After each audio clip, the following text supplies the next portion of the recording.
Mira, yo pongo un foamy para que no se oiga tanto la máquina, pero en sí la máquina casi no se oye. Y con el foamy pues menos. Pero ya cuando la pones sobre la madera o algo, es cuando la máquina hace su verdadero ruido.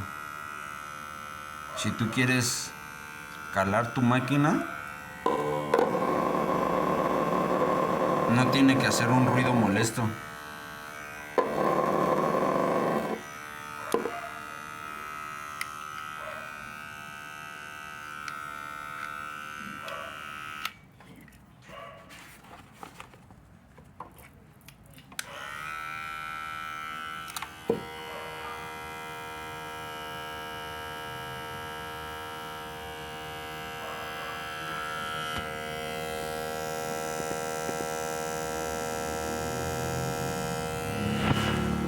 ¿O qué opinas?